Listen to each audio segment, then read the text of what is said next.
আসসালামু আলাইকুম। ২৪-এর স্বাধীন বাংলায় আপনাকে স্বাগত। শুরুতেই সংবাদ শিরোনাম, পরে বিস্তারিত। জানিয়ে দিব আমাদের হাতে থাকা সর্বশেষ গুরুত্বপূর্ণ আপডেট। বাংলা সংবাদ। প্রবাসীদের ভোট দেওয়ার ব্যবস্থা করতে ইসি প্রতিশ্রুতিবদ্ধ। এরপর জানিয়ে দিব ফরিদপুরে বাস খাদে পড়ে নিহত ৫, আহত ৩০। এবং জানিয়ে দিব একটি বৈঠক ঘিরে দুপক্ষের বিবরণে এতটা ফারাক কেন। এরপর জানিয়ে দিব সীমান্তে ফের স্থল মাইন বিস্ফোরণ, যুবকের পা বিচ্ছিন্ন। এবং সর্বশেষ থাকছে মানিকগঞ্জ জেলা আওয়ামী লীগ সভাপতি কারাগারে। শুনছিলেন সংবাদ শিরোনাম, এখন বিস্তারিত। তবে তার আগে অনুরোধ থাকবে ভিডিওটিতে একটি লাইক এবং কমেন্টস করে জানিয়ে দিন আজকের এই ভিডিও সম্পর্কে আপনার মূল্যবান মতামত। প্রবাসীদের ভোট দেওয়ার ব্যবস্থা করতে ইসি প্রতিশ্রুতিবদ্ধ। আগামী নির্বাচনে প্রবাসী বাংলাদেশের ভোট দেওয়ার ব্যবস্থা করতে নির্বাচন কমিশন প্রতিশ্রুতিবদ্ধ বলে জানিয়েছেন প্রধান নির্বাচন কমিশনার সিইসি এএমএম নাসিরউদ্দিন। মঙ্গলবার রাজধানীর আগারগাঁওয়ে নির্বাচনী প্রশিক্ষণ ইনস্টিটিউটে প্রবাসী বাংলাদেশিদের ভোটদান পদ্ধতি নির্ধারণের ওয়ার্কশপে প্রধান অতিথির বক্তব্যে একথা বলেন তিনি। সিইসি বলেন, অনেক প্রবাসী তাদের ভোট দেওয়ার সুযোগ দিতে বলেছেন, কিন্তু প্রবাসীদের ভোট দেওয়ার বিষয়টি খুব সহজ নয়। অনেক পর্যালোচনার পর আমরা ৩টি পদ্ধতি নিয়ে কাজ করছি। পোস্টাল ভোটিং, যেটি আমাদের এখন আছে, অনলাইন ভোটিং এবং প্রক্সি ভোটিং নিয়েও আমরা কাজ করছি। প্রক্সি ভোটিং পদ্ধতি আমাদের এখানে কর্পোরেট সেক্টরে প্র্যাকটিস হয়। তিনি বলেন, অন্তর্বর্তীকালীন সরকারের মতো আমরা নির্বাচন কমিশনও আগামী নির্বাচনে প্রবাসী বাংলাদেশিদের ভোট দেওয়ার ব্যবস্থা করতে প্রতিশ্রুতিবদ্ধ।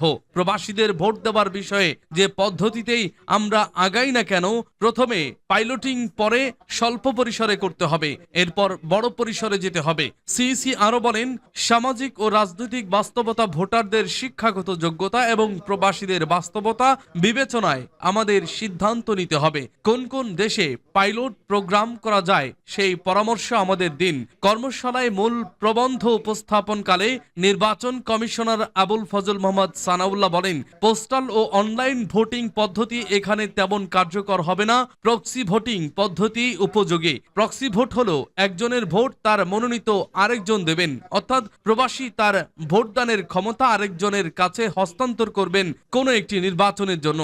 ঢাকা বিশ্ববিদ্যালয়ের কম্পিউটার সায়েন্স অ্যান্ড ইঞ্জিনিয়ারিং বিভাগের শিক্ষক মোসাদ্দেক হোসেন কামাল, মামুন অর রাশিদ, মোস্তাফিজুর রহমান, বুয়েটের কম্পিউটার সায়েন্স অ্যান্ড ইঞ্জিনিয়ারিং বিভাগের Monirul Islam, ABM Alimal Islam, Anindo Iqbal, military institute of science and technology MISTর কম্পিউটার সায়েন্স অ্যান্ড ইঞ্জিনিয়ারিং বিভাগের মাহফুজুল করিম মজুমদার, মোহাম্মদ নজরুল ইসলাম, আবুল বাশার কর্মশালায় উপস্থিত ছিলেন।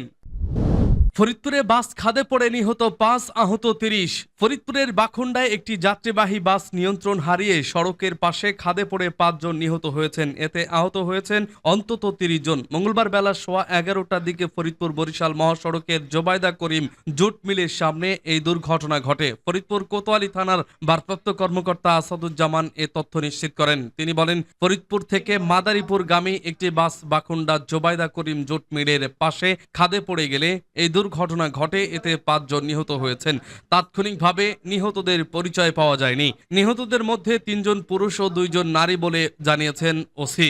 স্থানীয়রা জানায়, ট্যাকেরহাট থেকে ছেড়ে আসা ফরিদপুরগামী হাইডেক্স নামের একটি বাস নিয়ন্ত্রণ হারিয়ে রাস্তার খাদে পড়ে। স্থানীয়রা ও ফায়ার সার্ভিসের সদস্যরা উদ্ধার কাজ চালায়। ফরিদপুর ফায়ার সার্ভিসের জ্যেষ্ঠ স্টেশন কর্মকর্তা নজরুল ইসলাম বলেন, দুর্ঘটনা কবলিত বাসটি আরেকটি বাসকে ওভারটেক করতে গিয়ে রাস্তার পাশে বিদ্যুতের খুঁটিতে ধাক্কা লেগে সড়কের পাশের খাদে পড়ে যায়। খবর পেয়ে দ্রুত উদ্ধার অভিযান শুরু করেন তারা। তিনি বলেন, দুর্ঘটনা কবলিত বাসে ৪০ জনের মতো যাত্রী ছিল। এতে প্রায় সবাই আহত হয়েছেন। তাদের উদ্ধার করে ফরিদপুর মেডিকেল কলেজে পাঠানো হয়েছে। এরই মধ্যে অনেকের অবস্থা আশঙ্কাজনক। একটি বৈঠক ঘিরে দুপক্ষের বিবরণে এতটা ফারাক কেন? থাইল্যান্ডে বঙ্গোপসাগরীয় দেশগুলোর আঞ্চলিক সহযোগিতা জোটের বিমস্টেক শীর্ষ সম্মেলনে ফাঁকে সাইড লাইনে বৈঠক করেন প্রধান উপদেষ্টা অধ্যাপক মোহাম্মদ ইউনূস এবং ভারতের প্রধানমন্ত্রী নরেন্দ্র মোদী। গত শুক্রবার দুই সরকার প্রধান প্রায় ঘণ্টাখানেক বৈঠক করেন। বাংলাদেশে অন্তর্বর্তী সরকার দায়িত্ব গ্রহণের পর প্রতিবেশী দেশের প্রধানমন্ত্রী নরেন্দ্র মোদীর সঙ্গে অধ্যাপক ইউনূসের এটাই প্রথম বৈঠক। তবে সেই বৈঠক শেষে দুই দেশের সরকার দুই রকম তথ্য পেশ করেছে, যা থেকে মনে হতে পারে তারা আলাদা দুটো বৈঠকের কথা বলছেন। বৈঠক হওয়া নিয়ে দ্বিধাদ্বন্দ্ব থাকলেও শেষ পর্যন্ত নরেন্দ্র মোদীকে বৈঠকে বসাতে রাজি করানো গেছে এবং বাংলাদেশের ইস্যুগুলো সরাসরি তার সামনে তুলে ধরা গেছে। এটাকে বাংলাদেশের পক্ষ থেকে ইউনূস সরকারের একটি বড় কূটনৈতিক সাফল্য হিসেবেই তুলে ধরা হচ্ছে। অন্যদিকে ভারত এতদিন বাংলাদেশ সরকারের বিরুদ্ধে হিন্দুত্বের সুরক্ষা দিতে ব্যর্থ হওয়ার লাগাতার অভিযোগ করে আসছিল, কিন্তু তাদের সঙ্গেই প্রধানমন্ত্রী মোদী কেন বিদেশের মাটিতে গিয়ে দেখা করলেন দিল্লিকে এখন দেশের ভেতরেও সেই ব্যাখ্যা দিতে হচ্ছে। দিল্লিতে প্রবীণ কূটনৈতিক পর্যবেক্ষক সুকল্যাণ গোস্বামী বিবিসিকে বলেন, সব দেখে শুনে মনে হচ্ছে বৈঠকে সত্যিকারের আলোচনা যেটাকে বলে সেটা কমেই হয়েছে।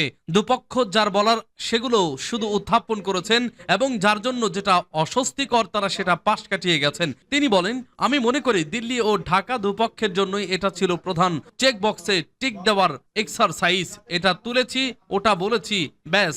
সুকল্যাণ গোস্বামী আরো বলেন, দুই প্রতিবেশী দেশের নেতার মুখোমুখি দেখা হওয়ার একটা আলাদা গুরুত্ব থাকেই, সেই অপটিক্সটা অবশ্যই ছিল। ফলে ভারত ও বাংলাদেশের মধ্যে সর্বোচ্চ পর্যায়ে এরকম ব্যতিক্রমী বৈঠক যে বহু বছর হয়নি তাতে কোনো সন্দেহ নেই। বৈঠক নিয়ে ভারতের সিদ্ধান্ত ঝুলিয়ে রাখা, ভারত যে এই বৈঠকে অংশ নেওয়ার ব্যাপারে দ্বিধায় ভুগছিল এটা কোনো নতুন কথা নয়। গত কয়েক সপ্তাহ ভারতের পররাষ্ট্র মন্ত্রণালয়ের মুখপাত্র রণধীর জয়সওয়ালকে যখন বারবার জিজ্ঞেস করা হয়েছে ব্যাংককে মোদি ইউনূস বৈঠক হচ্ছে কিনা, তিনি প্রতিবারই জানিয়েছেন এ ব্যাপারে কিছু বলা সম্ভব নয়, সিদ্ধান্ত হলে আপনারা জানতে পারবেন। সীমান্তে ফের স্থল মাইন বিস্ফোরণ, যুবকের পা বিচ্ছিন্ন। বান্দরবানের নাইখঙ্গছড়ি সীমান্তে স্থল মাইন বিস্ফোরণে মোহাম্মদ তৈয়ব নামে এক যুবকের পা বিচ্ছিন্ন হয়েছে। মঙ্গলবার সকাল 7:30টার দিকে জারুলিয়া ছড়ি বিপত্তির বৃত্তপীর সীমান্তবর্তী 46 থেকে 47 নম্বর পিলারে শূন্যরেখায় মায়ানমারের অভ্যন্তরে এই ঘটনা ঘটে। নাইখঙ্গছড়ি থানার ওসি মোহাম্মদ মাসরুল হক বিষয়টির সত্যতা নিশ্চিত করেন। আহত তৈয়ব নাইখঙ্গছড়ি ইউনিয়নের কম্ভনিয়া এলাকার সাবের আহমেদের ছেলে।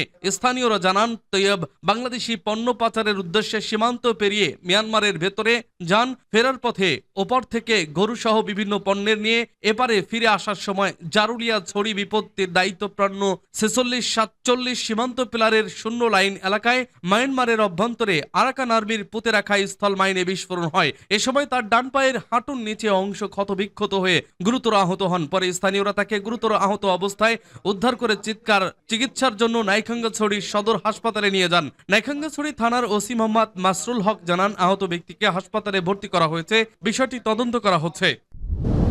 মানিকগঞ্জ জেলা আওয়ামী লীগ সভাপতি কারাগারে, উচ্চ আদালত থেকে নেওয়া আগাম জামিনের মেয়াদ শেষ, এর জন্য আত্মসমর্পণ করতে জেলা আদালতে গিয়েছিলেন তিনি। আত্মসমর্পণ করে আইনজীবীদের মাধ্যমে চান জামিন, কিন্তু আদালত জামিন নামঞ্জুর করে কারাগারে পাঠানোর নির্দেশ দেন। সোমবার মানিকগঞ্জ জেলা আদালতে এই ঘটনা ঘটে। কারাগারে যাওয়া ব্যক্তি হলেন জেলা আওয়ামী লীগ সভাপতি ও জেলা পরিষদ এর সাবেক চেয়ারম্যান মুক্তিযোদ্ধা অ্যাডভোকেট গোলাম মহিউদ্দিন। রাষ্ট্রপক্ষের আইনজীবী আফামা নুরতাজ আলম বাহার বিষয়টি নিশ্চিত করে বলেন, জেলা আওয়ামী লীগের সভাপতি উচ্চ আদালত থেকে 2 মাসের জামিন নিয়েছিলেন। সেই জামিনের মেয়াদ শেষ হওয়ায় তিনি আত্মসমর্পণ করে জামিনের আবেদন করে বিচারক লিয়াকত আলী মোল্লা জামিন নামঞ্জুর করে তাকে কারাগারে পাঠানোর নির্দেশ দেন। তিনি আরো বলেন, মহিউদ্দিনের নির্দেশে যুবলীগ ছাত্রলীগের ক্যাডাররা বৈষম্য বিরোধী ছাত্র আন্দোলনের সময় ছাত্র জনতার উপর হামলা চালায়। তিনি পরিকল্পনা করে জেলা বিএনপির অফিসে অগ্নিসংযোগ করান। তার পরিকল্পনায় জুলাই আগস্টে মানিকগঞ্জ বর্বরচিত হামলার ঘটনা ঘটে।